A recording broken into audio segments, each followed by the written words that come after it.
well, let's go ahead and get started. Again, thank you guys for tuning in to this episode of, or this session, I should say, of Industry Insights. I have an amazing guest, very knowledgeable, accomplished, and just an overall great guy. I have Randy. Is it Ojeda? Yeah, it's Ojeda. You got it right. Hey, Yeah. hey, okay. I'm always calling you Randy. I never said your last name. It's totally fine. All right, I got Randy Ojeda Esquire. You got to put the ESQ at the end on your name there. Do that, yeah. That's a big accomplishment. I am so happy for you that you switched gears there. I think it's dope for sure. So of course I included your bio in the event, but I would love for you to give people just a brief introduction of who you are, where you're located, what you do, and all that good stuff. Yeah, well, I'm located in Tampa, Florida currently, but I've been little all over the place. So I actually went to law school first in Chicago, at Loyola University in Chicago. Went to law school there, and actually while I was in law school, I started managing artists, which is a weird thing for a potential lawyer to do, but it's what I did. So I started managing some artists in law school, and then eventually, when law school ended, instead of going down the traditional lawyer route, I just kept building my management company, and at its peak, I was managing 10 bands, which seems insane to say now, but back then it was all I was doing, so I was managing 10 bands, and then eventually, I got the attention of Symphonic Distribution, who is also from Tampa, Florida. They're headquartered in Tampa, Florida. So they hired me on as A&R. So I came in and, signed label clients, artist clients, did a number of deals, with them, and worked there for quite some time. And then when the pandemic hit was when I really started to think about, well, what do I really want out of this industry, and like, what do I want out of my career? And I realized that, I still had that, I had that passion for the law, and I started to see what music lawyers were doing and seeing how, I could be effective in that same role. So I went back and finished actually finally took the bar exam and passed the bar exam. Became a full Esquire, and started my law firm at the beginning of the pandemic. And, it's been, 3 years now, two and a half years or so. And it's going strong, working with a lot of really cool people. And, I get to be my own boss and run my own firm, which is always the dream. So, yes, indeed. So when I say I'm living the dream, I really am living the dream. That is so awesome. That is awesome. But yeah. When you worked at Symphonic, I got to ask, because it sounded like at one point in time, I think when we met, you had a lot going on.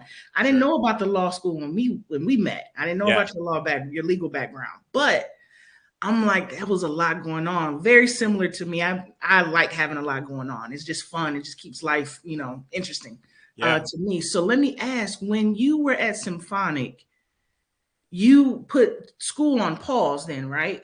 I actually I graduated way before Symphonic, actually. Oh, so you already finished law school. You just had to take the bar. I just hadn't taken the bar. Oh, I didn't know that. I thought that you were doing both at the same time, or went back. No, that would be something, though.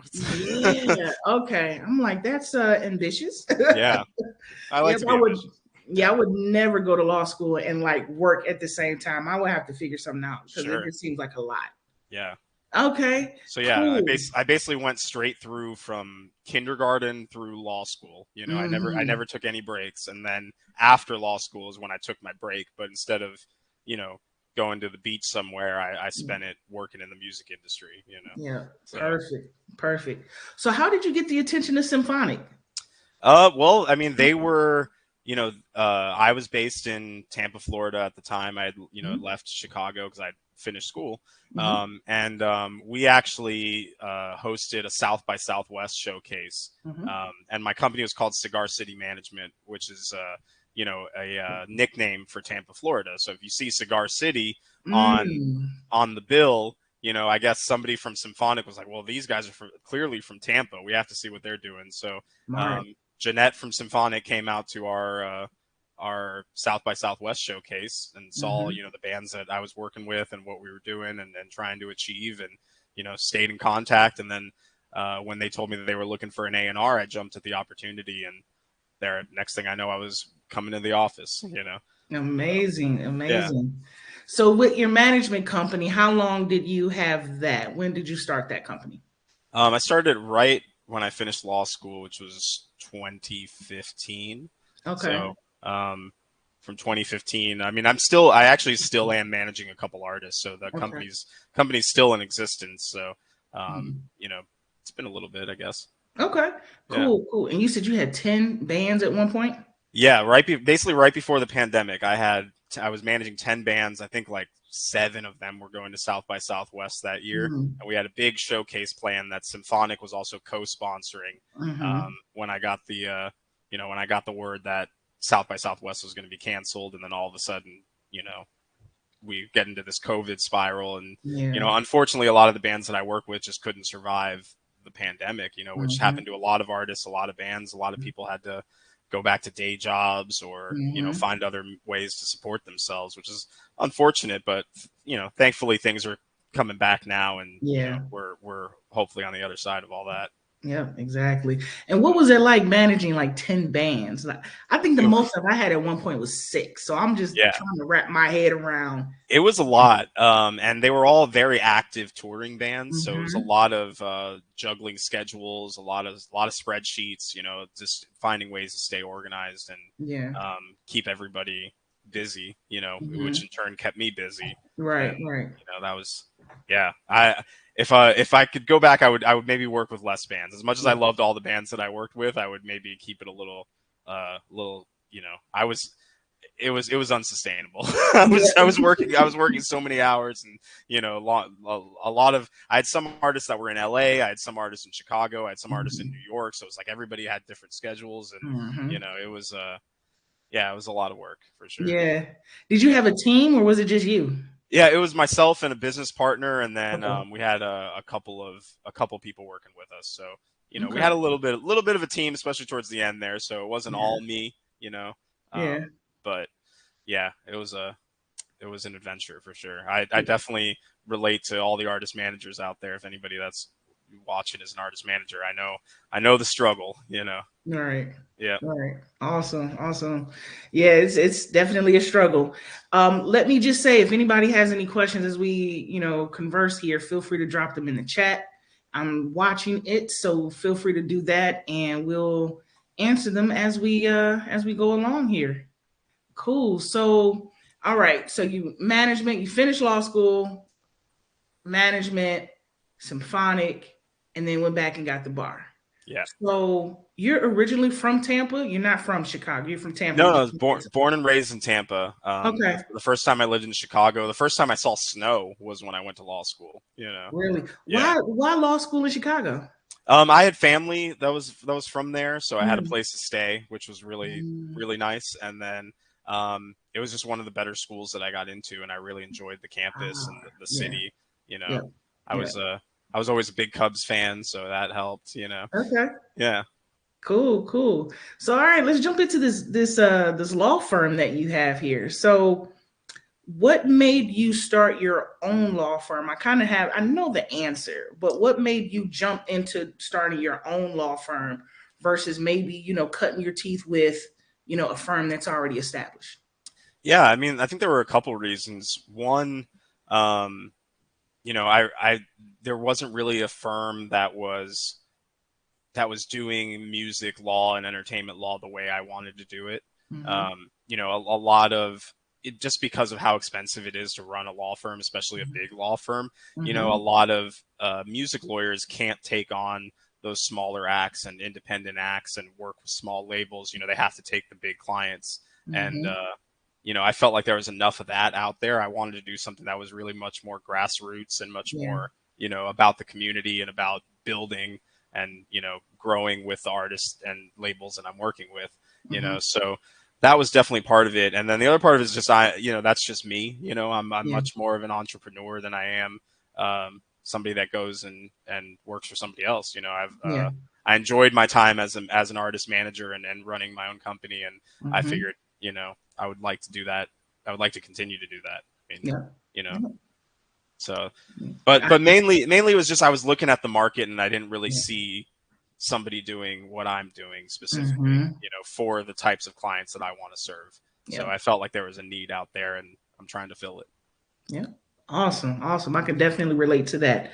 So, what type of law do you practice? I know it's entertainment law, Yeah. but do you have an actual like sector or, or whatnot that you focus on? Yeah, I mean it's music primarily. So I Yeah. do, as an entertainment lawyer, I have done, some film deals and TV stuff, and some other Mm-hmm. things that kind of come across my desk Hmm. that are related to entertainment. But music is my primary focus, and art specifically. As I mentioned earlier, I like working with independent artists, Hmm. independent labels, small management companies like the one that I ran, Yep. and basically the independent sector of the music biz. Yeah. So it's more so transactional, or do you do litigation It's or it's all? 100% transactional. Okay. I'm not a litigator. I'm Okay. not a courtroom guy at all. Yeah. I like, I'm much more, even in law school. My focus in law school was on mediation and Hmm. alternative dispute resolution. So I've always been a Hmm. fan of like, how can we work this out? I don't want to butt heads with people. I don't want to fight about stuff. I want to come to solutions. And come to Yeah. find a common ground where we can work together as opposed to working against each other. Yeah. That's always been kind of my thing. So yeah, I don't do litigation, but I basically do pre-litigation services. So a lot of I can kind of help you up until the point where you need to actually get into the courtroom. Gotcha. Yeah. Gotcha.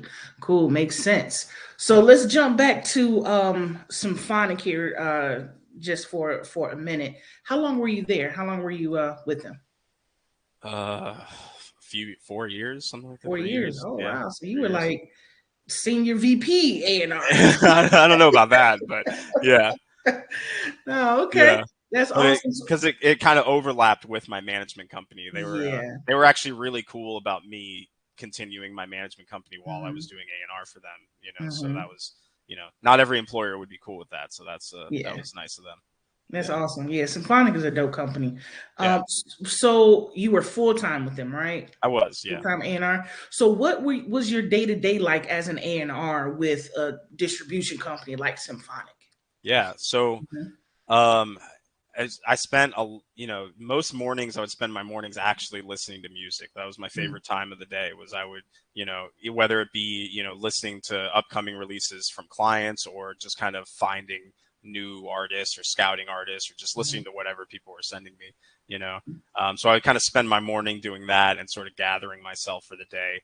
Mhm. And then the afternoon was spent just a lot of this, this kind of thing, Okay. a lot of meetings, a lot of Zoom calls, a lot of phone calls with artists and their teams, and then also spending time in meetings with the symphonic marketing team. So Mhm. I would as an A&R, I would essentially vouch for my clients and let the marketing team know that, hey, we got this great release coming out. We got this new artist that I just signed. I would have to be an advocate for the Mhm. artists that were on my team, if you will. You Yeah.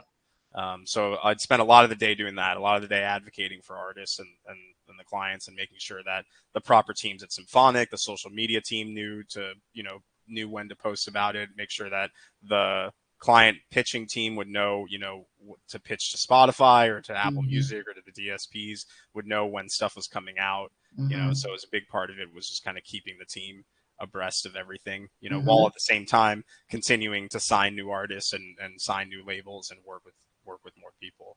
Okay. So it was a fun gig, and I did a lot of so every day was a little bit different, but Yeah. I got to listen to a lot of music, which is always I feel like when you work in the music industry, the higher up you go in the industry, the less actual music you get to listen Yes. to. Yes. Yeah. So, That is which so is kind true. of a bummer, because Yeah. you get into it for the music and then you end up, like looking at spreadsheets all day. Yeah.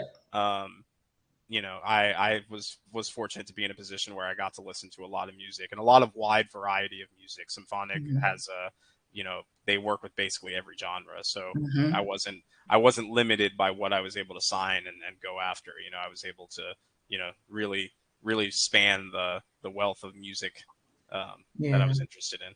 Yeah, cool, cool. So what did you look for in artists or bands that you would sign? Like what did you look for in them back then? Yeah. So I mean, a big part of it is obviously like a distribution company is different from a label, right? So a Mhm. label, at least hope, the ideal label would do, some more artist development, maybe find artists that, haven't really taken off yet, but the labels, they're going to be the one that's kind of help them get to that point, whereas with distribution companies, you're kind of looking for artists that have already started kicking things into motion. Catalog was very important at Symphonic. So making sure that artists had, a decent catalog where, whether it was just a few songs or a few albums, but having something that, we could basically the best predictor of future catalog sales and streams is going to be the past catalog. So, if you have a catalog that's consistent, a consistent amount of monthly listeners, a consistent amount of streams, but maybe you're missing, maybe you just haven't gotten an editorial look yet, or you're missing that kind of connection, with the DSPs, or maybe you're doing it on your own. You don't have the full team yet. I would look for artists like that where they're doing something and their music is resonating with an audience clearly because, the numbers are there, the stats are there.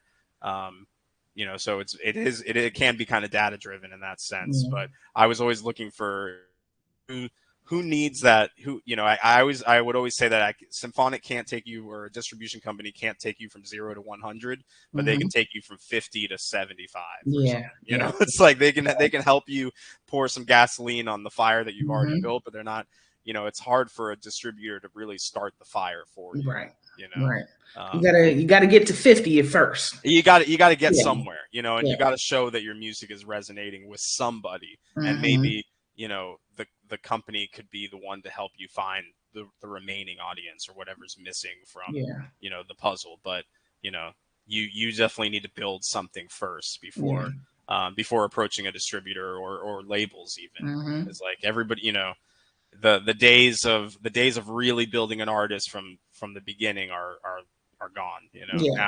Now if you're even in the discussion with a label or a distributor, it's because you're doing something right already. And I know that's kind of a catch-22 for some people listening, and it's a kind of a chicken or egg situation, but it's just, unfortunately, the nature of the industry these days. Exactly. You just gotta push through it, until you get to that point. Now, do distribution companies, and I know you can probably just only speak for Symphonic, but just in general, just asking for everyone, do they actually invest in artists? Like, do some of those deals include, like, what is it? What's the word I'm thinking about? An advance, things like that. Yeah, definitely. You could get an advance or just a marketing budget. Oftentimes, oftentimes a marketing budget makes more sense than a traditional advance, because typically the advance is going to go towards making more records and making more music and funding other projects, whereas a marketing budget can be allocated by the company that's giving the budget. So, it's a little bit easier to keep track of for the company that's offering the budget, I mean, there were definitely situations where, an advance or a marketing budget was in the mix and part of the deal. But again, that's because the artist was doing something already that worthy of an advance. Nobody's just going to throw you money because they love the music. I wish I could have done that. There were a lot of artists that I really love that I was like, man, I wish I could just give you a bucket of cash and let you do your thing. But you got to prove that that cash is going to go somewhere, and it's going to come back. It's definitely, that's the real chicken or egg, Totally get that. Cool. So what was the team like? What was your experience as an employee working for Symphonic? Because I know there's some people who are artists or producers that, they still have to earn a living, but they would like to, if possible, work in the music industry, if possible. So what was your experience like working with Symphonic, just as an employee? Yeah, no, I like I said, I think it was a great experience, and I'm still really close with everybody, all the higher ups in the team and everything. And I think just the fact that like they allowed me to continue running my artist management company. There are a lot of, like you said, there were a lot of people that worked at Symphonic who were producers themselves or artists themselves, or they had a management company, or they were working on other other ventures, and the company was really great about helping kind of foster that environment where, you know, yes, we're employees and we're pushing the symphonic mission, but at the same time, if you got your own side gig, they wanted to see you hustling, you know, they wanted to see you working and doing your thing. And a lot of people have kind of gone from the company to start other things and do other things, and you know, have had a lot of success, you know, in the industry. So you know, they're doing something right, you know. That's awesome. Cool. So let's jump forward again back to the law firm. So when should people hire a lawyer? That's a great question. Yeah. That's a great question. So when should you hire a lawyer? Well, the obvious answer is when somebody hands you a contract, right? So that's the first situation where you definitely need to hire a lawyer, is when somebody offers any kind of contract. And I always recommend hiring a lawyer that can negotiate that contract for you. And by negotiate, I mean everything from actually talking to the other party and working on getting you a better deal to just editing the document. You know, it's called redlining. So like redlining the document with a, you know, the quote unquote red pen, and kind of going through and helping edit and make changes to make the deal more favorable to you. So if you can afford an attorney for that, that's the ideal situation. But if you can't afford an attorney to negotiate the contract for you, or maybe it's not, you know, it's not that big of a deal just yet, you know, at least hire an attorney to explain the contract to you. So to actually go over, you know, and I do sessions like that all the time, where you can just hire me for, you know, 30 minutes or an hour, and you know, I will read the contract with you, you know, go over kind of if you have questions about what does this mean? You know, what does this clause mean? What does this mean? I will help explain those things and sort of answer questions. And while I won't go in and actually negotiate the deal for you, I can at least help you either feel better about what you're signing, or realize that maybe you shouldn't be signing what you're signing, you know? So, so that's one scenario where you want to hire a lawyer, is obviously when somebody hands you a contract. But when you really should hire a lawyer too, and one of the situations that people overlook, is whenever you're collaborating with somebody. So whether that be, you know, another artist, a producer, even if you're collaborating with a business partner like a manager or an agent or somebody, basically anytime it's you plus somebody else, you should have some kind of agreement between each other. And that's especially important for bands. You know, I see a lot of bands that don't get a band agreement early on, and then a member leaves or something happens, or, you know, whatever. And then it's like, who owns the band name? Who owns the songs? Who owns, you know, these kinds of questions are things you need to figure out early on in the relationship. Same thing with, you know, working with a producer. You know, are you splitting songwriter royalties 50-50? Is the producer getting points on the master? Like, what's the situation? So you should figure those kinds of steps out early on. And that's definitely a great time to hire a lawyer, is when you have somebody else you're working with. You know, if it's just you in your bedroom right now, you know, making beats and putting stuff on SoundCloud, you might not need a lawyer. But the minute you start bringing people over to the crib and they start recording verses with you, and you know, you start collaborating, that's when you need to talk to somebody. If not, eventually you're going to need somebody, and hopefully it won't be too late, you know? Right. Yeah, for sure. I was working with an artist, and he had an issue with a producer that he was working with. They sampled his voice in a song that they were working on, and used his sample with his vocal in another beat that got placed with Kendrick Lamar. Oh, wow. And of course, he did not have any paperwork in it to use his voice or anything like that. They're just boys, you know, handshake, let's hang out and make some music. And now this song is like one of his top songs, and you can literally hear his voice and his vocal from like in the song, and it's a sample from a song that he did. And he's probably not getting any of those royalties. Nope. And at this point, it costs too much. Like, it's insane to just try to litigate that. Like, even though that they may have a shot, but I don't think him and his family wanted to go through it. And I'm just like, it sucks. It happens, but but it happens more than you realize.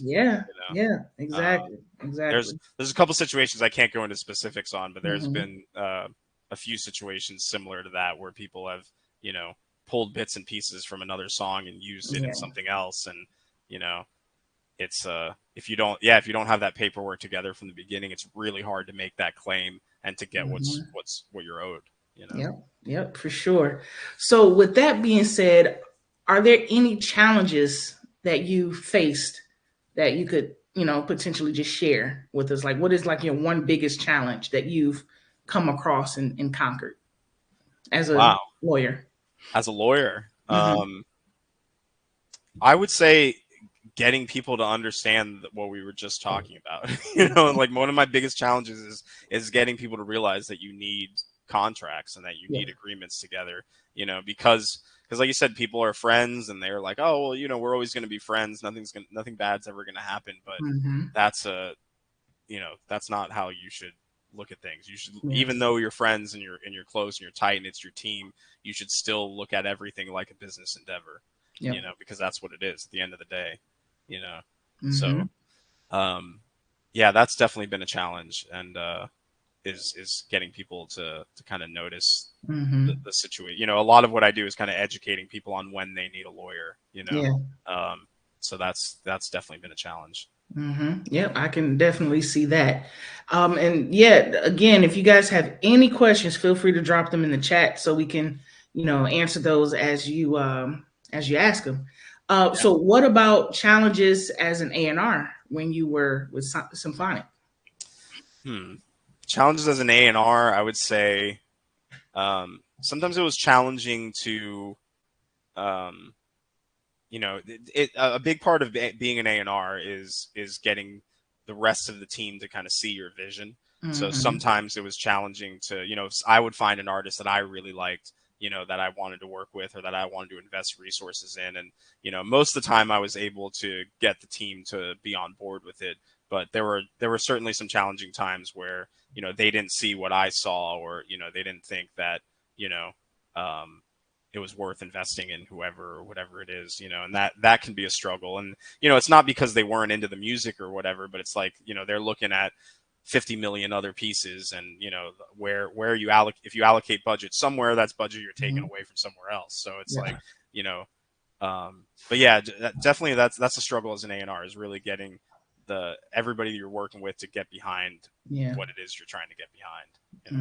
Yeah, totally makes sense. We got a question. Lenny Black is asking, or they said, hi, Randy and Patrice. Thanks so much for this chat. I am finding it really helpful. For context, I have about 250 plus monthly listeners. I previously used DistroKid for my debut EP, but for my next single, I am going through Symphonic. I applied for the partner, but they wanted me to be at the starter level. I'm really trying to push new music this year, working on an album, wondering what your suggestions are to get to the next level as a full-time 100% independent artist. Thank you. Great question. Yeah. I would say without having heard the music, I would definitely like to hear your music and see, what I think about it on that end. But just in general, like kind of the best thing that you can do as an independent artist is stay consistent, So I don't know when your debut EP came out, but you'd want to release something and then follow it up with something pretty recently after that. You'd want to, if you can kind of space out your releases and, don't release an EP at a time necessarily, but, if you can release singles every few months or at a regular cadence, or release the single, then drop the video, and then drop the behind the scenes video, and then drop the interview. And then, you know what I mean? Like if you can keep pushing out content at a regular level, that's the best way that we can see growth as an independent artist. So I'm very curious, Lenny, feel free to ask a follow-up question if you have it, but I'm very curious to know, did you do that with this EP? Like, did you, there we go. I waterfall the EP in 2022, next single out 2 months after. That's great. That's great. It sounds like, you're taking those steps that you need to take. Sweet. Yeah. Thanks for the playlist. Cool. I'm gonna go ahead and click on that. Make sure I have it saved in my browser. I'm gonna listen to that later. Cool. All right. Appreciate it. All right. Logan asks, I've heard that labels are doing more and more artist-friendly deals where they are taking a smaller percentage and allowing reversions of ownership back to artists after a time period. Has that been true in your experience? Can you speak on that? Yeah, that's definitely true. And I think as artists, you should always fight for those artist-friendly deals. I definitely, the days of a label taking, 85, 90%, and then giving the artist a very small percentage and holding on to the rights in perpetuity, like that's just, that's not there anymore. I mean, I'm sure it is. I'm sure there's people that are getting offered those deals. I wouldn't sign it, but I think this kind of goes back to what I was saying about like you need to be doing something significant, and you need to be resonating with an audience first before you go to a label, because then you have that leverage to say, I want to revert this ownership, or I want, a 50-50 deal, or I want a better deal than that, Yeah. But yeah, I definitely, it's very rare these days to see a deal that the artist doesn't get ownership after a certain period of time. Now, it could be a lengthy period. I mean, it could be 30 years, but for the most part, in most deals, you're seeing a reversion, come back. And I think that's just the way where the industry is now. Yeah. It's not, we're not in the Motown days, Yeah. Yep, for sure. Yeah, I was working with an artist in, I want to say it was 2020. She was a multi-platinum international artist, and we were able to secure a deal, or we got an offer from 1 RPM, and it included a reversion after a certain period of time, and that was in 2020. So I'm definitely seeing that a little bit more too. So cool. Any other questions? Feel free to drop those in the chat, and we'll go ahead and knock those out. I'll go back to Lenny's question. Go ahead. Kind of speak on that a little more too. Sure. I think as I was saying, it's not just about the cadence of releases, but it's about having all the other content that can kind of keep that release alive.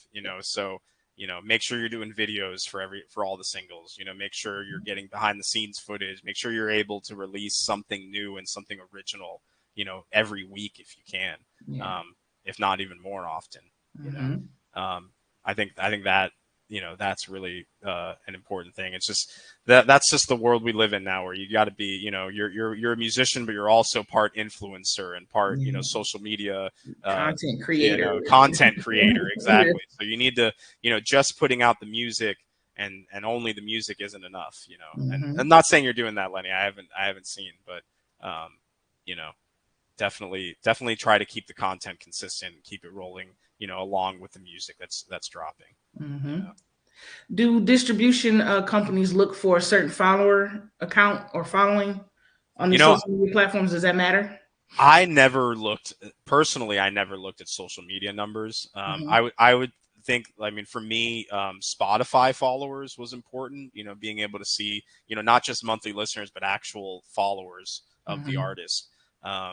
That I would look at, but in terms of social media numbers, it wasn't something that was important to me necessarily, but I definitely see it being important to especially labels, maybe not distributors as much, but if you're signing with a label, I think they, I don't know if they're looking at specific follower numbers as opposed to just engagement numbers in general. They just want to see that, you're resonating with some audience, and one way to prove that is through social media. Ooh. There's one artist. I'm gonna have to look it up. There's one artist that we had signed at Symphonic right at the beginning of the pandemic. Curtis Roach, and he came up with that "Bored in the House" song. I just mentioned him the other day because he's from Detroit, another Detroiter. Oh, okay, so, there you go. Yep. There you go. So that was one where we obviously saw the growth of the song on TikTok specifically, and that went viral there. And then it was like, well, this is definitely something that's picking up. And then Tyga jumped on it, and that was the end of that. But is he still with Symphonic now? I don't know. Okay. I don't know. But he was I remember seeing that video for the first time and it being just really catchy, and I was like, seeing that kind of take off social media is clearly that's a situation where it's resonating with somebody, Yeah, it was perfect. I'm not saying you have to go helps. Yeah. But yeah, shout out to Curtis Roach. Yeah, for sure. That was a perfect timing for sure. Perfect timing. Bored in the house, bored. Yeah. Because that was everyone at that time. Everybody. In the house, bored. So it Yeah. definitely was catchy, and it was just the right time and creative at the same time too. So that's cool. Yeah. That's cool. That's a situation where you want to turn on Spotify Discovery Mode. You guys know about Spotify Discovery Mode. So like Discovery Mode is a great tool that you can work with your distributor to turn on for Spotify. And it's a little bit of payola because Spotify takes a higher percentage cut from the streams that they generate through Discovery Mode. But it can be a really great tool to kind of turn on for a month or two if you have a viral moment like a Curtis Roach, or if you have a moment where something's picking up, maybe something in your back catalog is picking up steam online. That's where you can turn on Discovery Mode and like let that play out. And what does that do? Explain that a little bit more for the people. What does that do for them? So Discovery Mode, it's a Spotify feature. You can check it out on like the Spotify website, and it basically will prioritize a certain song from a certain artist in Spotify's radio and algorithmic playlists. So that's why I said it's kind of like payola, because you're giving them a bigger slice of the pie in exchange for more streams and more exposure. But when used correctly and used the right way, it can really be a great benefit to your catalog. And it's a great way to sort of breathe life into older catalog or something that's been out for a little while, because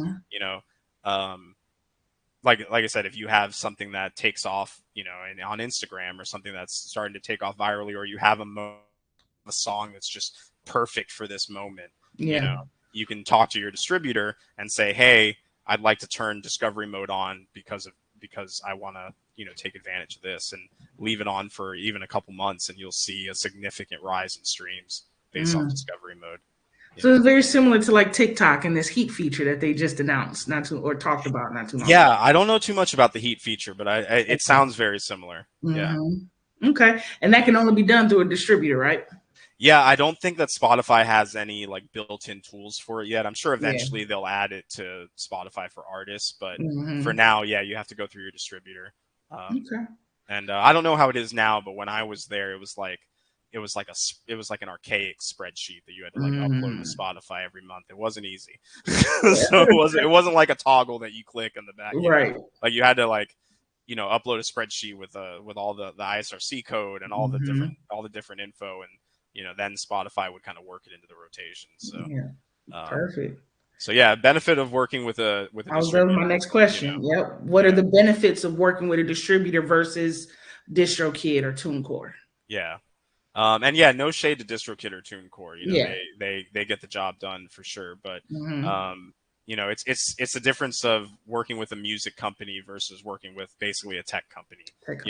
Like DistroKid's got great tech. They're going to get your music from point A to point B, and they're going to get it everywhere. And, it'll be easy to upload and all that. So there's no issues there. But if you're working with a distributor, like a Symphonic or like a 1RPM or AWOL or, whoever, generally they're an actual music company that hopefully has employees that are there to help you and to put you on the right path for success. Yeah. So. Cool. So what do you look for in a client when it comes to, your law practice? I mean, I still am a little bit selective when it comes to artists, just because, I'm still putting my name, on something. And, even though a lot of lawyers will just take anybody that can pay the bill, I'd rather, be a little bit more selective about who I work with and what I'm doing. So, I as the owner of the firm and the one calling the shots, I'm able to actually pick the artists and labels that I want to work with because I enjoy their music and because I enjoy what they're doing, So I wish I had a specific criteria, but it's nothing specific. It's just, it's that vibe. Yeah. It's that feeling, and I want to work with people that are genuinely trying to do good, and and not just good in the music industry, but like people that are artists that support good causes and that are Mm-hmm. working to use their artistry to do something better for the world. Yeah. I don't like working with scummy people. Tell me about So it. yeah, yeah. They're out there in this industry. They are. There's a lot of them. There's a lot of them Yep. for sure. Yeah, for sure. Before we wrap up, again, if you guys have any last minute questions, feel free to drop them in the chat so Yeah, we can please. knock those out. So where can people find you? Let's say someone wants to reach out and connect with you. Where can they find you? Yeah, I'm at Randy Ojeda Law on all of the socials, on all the platforms. RandyOjedaLaw.com.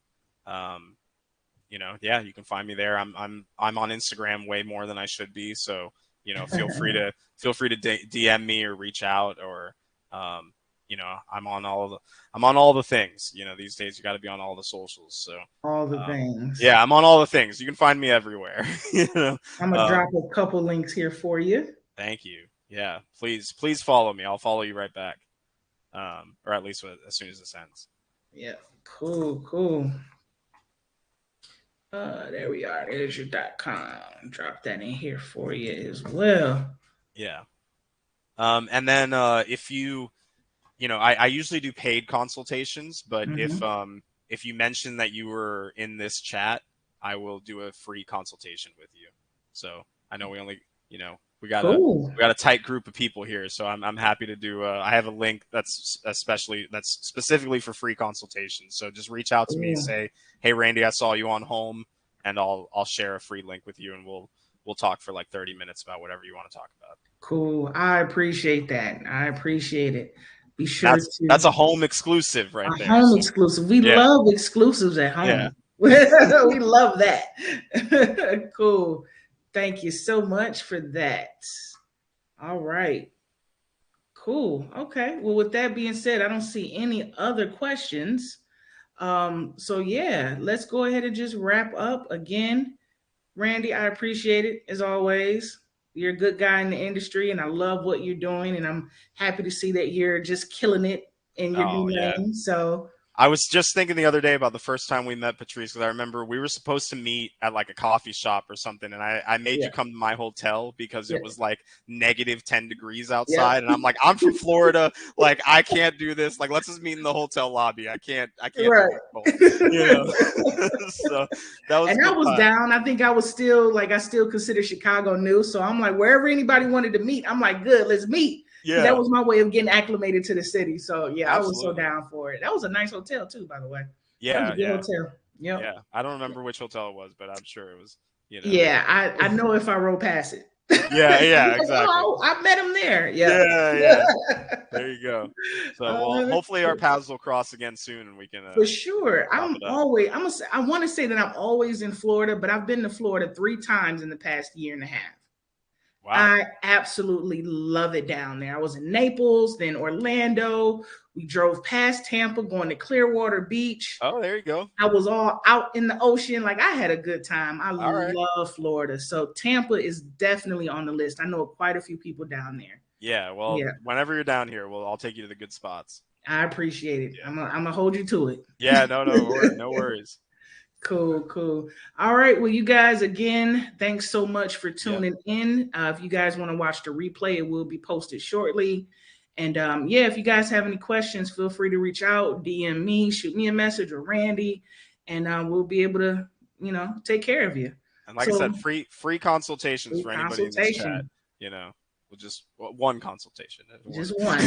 One free one. Not like 10. Yeah, no. But yeah, I'm happy to talk to anybody from this group and, share, see what you're up to. Cool. I appreciate it. Well, all right. With that being said, you guys have a great night. Randy, again, thank you so much. And I'll follow up with you here shortly. All right. Sounds great. All right. You guys have a good night.